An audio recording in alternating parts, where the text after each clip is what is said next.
Halo para CSN2, saat ini saya Gede Aka Runataraja sedang bersama salah satu dari kandidat calon ketua OSIS SMPN 2 Cikarang Selatan, nomor urut 4. Saat ini kita akan berbincang-bincang dan mengenal lebih dekat dengan teman kita satu ini, calon ketua OSIS sekolah kita ke depannya. Halo, perkenalkan dong diri kamu. Perkenalkan, nama saya Dian Septiani Purba dari kelas 72, kandidat calon ketua OSIS periode 2023-2024, nomor urut 4. Kamu dipanggilnya siapa? Dir. Dir. Dir. Dir. Dir. Dir. Dir. Dir. Oke. DIR gitu. Dir. Ya. Oke. Dir. Gimana nih kabar kamu sekarang? Baik sih, Baik. nggak ada masalah. Baik banget, baik aja. Baik banget. Baik banget, Baik mantap. Ngomong-ngomong tentang baik banget nih, perasaan kamu pas tahu kalau jadi kandidat calon ketua OSIS, apakah baik banget atau malah kayak gimana? Senang banget pastinya, terus bangga sama diri sendiri kayak, weh bisa gitu, tiba-tiba jadi kepilih. Oh, berarti kalau bangga kayak gitu, punya pengalaman nggak organisasi sebelumnya? Belum sama sekali. Belum sama sekali ya? Belum sama sekali. Oke, berarti first time ya? Ya. Mantap, bagus nih buat pengalaman kamu ke depannya. Sebagai kandidat calon ketua OSIS, salah satu syarat seleksinya pasti dong kamu disuruh buat nyusunin visi misi kamu sendiri. Boleh dijabarin? Ya, yang pertama visi saya itu adalah menjadikan OSIS sebagai wadah yang menampung segala aspirasi, bakat, potensi, dan kreativitas, serta memajukan ilmu pengetahuan teknologi atau IPTEK dan berakhlak mulia di kalangan siswa yang berlandaskan Pancasila. Kalau misi, meningkatkan bakat dan potensi yang dimiliki siswa dengan mengadakan suatu kegiatan seperti ekstrakurikuler atau pelatihan yang dapat mendukung kedua hal tersebut tercipta. Oke, itu keren. Keren. Nah, dari visi misi yang udah kamu jabarkan tadi, kira-kira nih bakal berjalan lancar gak? Soalnya kan dari yang kita tahu, kadang realita tak seindah ekspektasi. Menurutku, selagi aku dan rekan OSIS kedepannya bekerja sama dengan baik dan niat, aku percaya semua visi misi itu bakal berjalan dengan baik. Yakin? Yakin. Mantap, bagus. Nah, dari visi misi yang udah dijabarkan tadi, menurut saya tuh kamu punya bener-bener niat ya buat di OSIS. Dan kalau emang beneran niat, kira-kira pandangan kamu berarti bagus dong? Bagus tentang pandangan OSIS. Coba deh jabarin. Pandangan OSIS bagi aku tuh kayak OSIS itu organisasi yang mampu diandalkan sekolah untuk mengurus, merancang hal-hal kegiatan, acara yang ada di sekolah.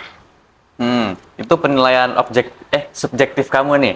Nah, kita nggak tahu dong pandangan terhadap OSIS dari siswa-siswa yang lain. Menurut kamu kan banyak ya pandangan-pandangan dari siswa lain yang negatif terhadap OSIS.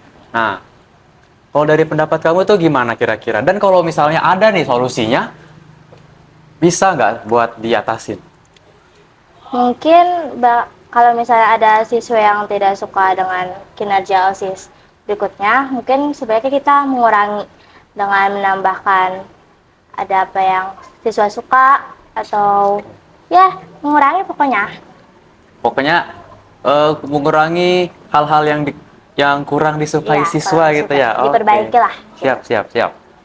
Dan kamu nih, misalnya jadi ketua OSIS, kepilih, pasti punya anggota-anggota dong. Menurut kamu kriteria anggota yang baik kayak gimana? Yang pasti paling pertama itu niat. Niat. Mau diajak kerjasama apapun rintangannya. Habis itu punya potensi atau dia tuh mau dengan segala disuruh ini, disuruh itu. Ya selebihnya sih sesuai dengan pribadi yang lainnya, rekan-rekannya. Berarti kalau misalnya ada nih anggota yang emang sesuai dengan kriteria kamu, tapi adalah salah satu sifatnya yang kurang enak. Kau bakal ngapain tuh kira-kira? Kalau memenuhi kriteria kamu itu kan pasti punya potensi buat ngebantu kamu banget nih. Tapi kalau dia punya sifat yang kurang, pasti agak-agak enak dong. Mendingan diapain itu? Paling pertama sih pasti ditegur dulu, dibilangin, membantu dia memperbaikilah sifat jeleknya. Kalau misalnya emang dia udah ditegur, udah dibantu, dan masih terus-terus begitu, mending dikeluarkan. Oke. Berarti yang penting bagi kamu adalah tanggung jawab. Ya. Betul. Ya. Dari kamu sendiri, udah tanggung jawab belum? Sudah sebenarnya. Sudah, Amin. Oke, yakin banget dia. Iya. Dan kita tahu lah, kalau jadi OSIS itu bener-bener berat. Walaupun masih SMP nih, masih dibimbing dalam berorganisasi, tetap aja dong, nggak mudah. Kita harus ngebagi waktu kita dalam kewajiban masing-masing dan kewajiban organisasi. Belum lagi kita pun butuh istirahat kan, butuh me time, butuh refreshing. Gimana cara kamu buat bagi-bagi waktu itu tuh? Ya pastinya nggak membuang-buang waktu yang ada. Kalau misalnya emang kita sudah mengerjakan sesuai waktu yang kita punya, kalau tidak maksimal gitu misalnya, bisa juga ditambah dengan kita buat to-do list. Buat Oke. to-do list. Jadi kan kalau kita sudah buat to-do list, berarti rencana-rencana yang kita ingin kerjakan sudah teratur, sudah terencanakan. Berarti rencana-rencana agenda nih sebelum jadi kandidat nih, berarti kamu rajin ya buat to-do list ya? Ya, udah. Tapi kan kadang ini ya, ada momen-momen di mana kita harus milih apakah lebih penting organisasi atau pelajaran. Menurutmu? Ya. Menurut saya itu lebih penting pelajaran. Tapi kalau misalnya kita dilihat untuk nilai akademik dengan pelajaran itu, untuk kegiatan organisasi OSIS itu juga penting. Pengalaman kita mengasah jiwa kepemimpinan atau tanggung jawab. Untuk pengalaman kita mengasah jiwa kepemimpinan atau ketanggung jawab kita. Sebagai kandidat calon ketua OSIS, pasti punya pikiran buat nyusun program kerja ke depannya. Udah direncanain belum? Udah. Oke, coba jabarin. Yang pertama, sebenarnya ini pasti semua sekolah udah ada, bahkan sekolah kita juga udah pernah. Tapi mau coba ditingkatin aja kayak kelas meeting. Kelas meeting kan mungkin biasanya sekolah-sekolah itu lebih fokus ke olahraga.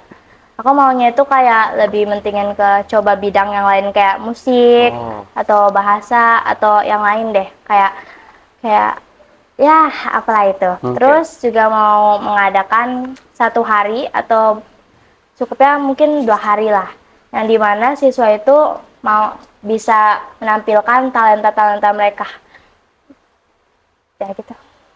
Dan itu juga pun butuh dari izin guru ya. Ya, izin guru. Nah, kalau bisa lagi nih, kamu punya rancangan event yang bener-bener mewah, bukan mewah sih, ya bener-bener bagus lah, cocok buat siswa.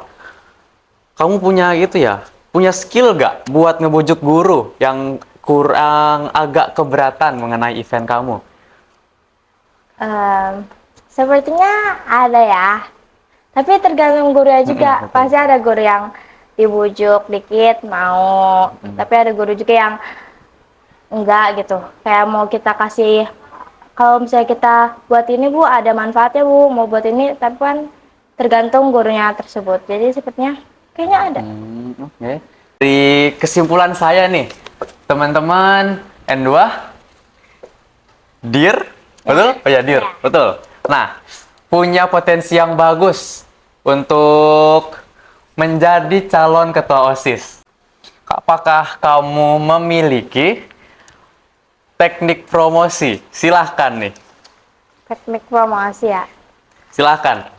Oke. Yang pertama, sebenarnya ada 2. Tapi yang pertama ini pasti kayak formal banget atau mungkin ngebosenin karena emang tujuan kayak. Jadi yang pertama itu adalah menjadi ketua OSIS itu butuh niat. dan niat itu ada dalam diri saya. Itu pasti bosan banget ya, Ya. formal banget.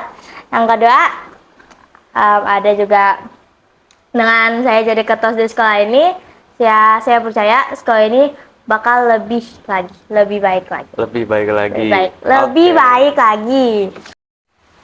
Hai CSNDU, jangan lupa pilih saya sebagai ketua OSIS. Kenapa? Karena menjadi ketua OSIS itu memerlukan niat, dan niat itu ada dalam diri saya. Jadi jangan lupa coblos nomor 4 dan jadikan saya sebagai ketua OSIS kamu. Kasih. Oke, bagi para temen nih yang cukup yakin dengan calon ketua OSIS kita nomor urut 4, boleh pilih DIR di pemilihan ketua OSIS di sekolah kita. Sekian dari kami. Terima kasih banyak telah mendengarkan, terima kasih banyak telah menyimak, terima kasih banyak telah tertarik untuk mengenal lebih dekat DIR. Sekian dari kami. Bye-bye. Tes. 4.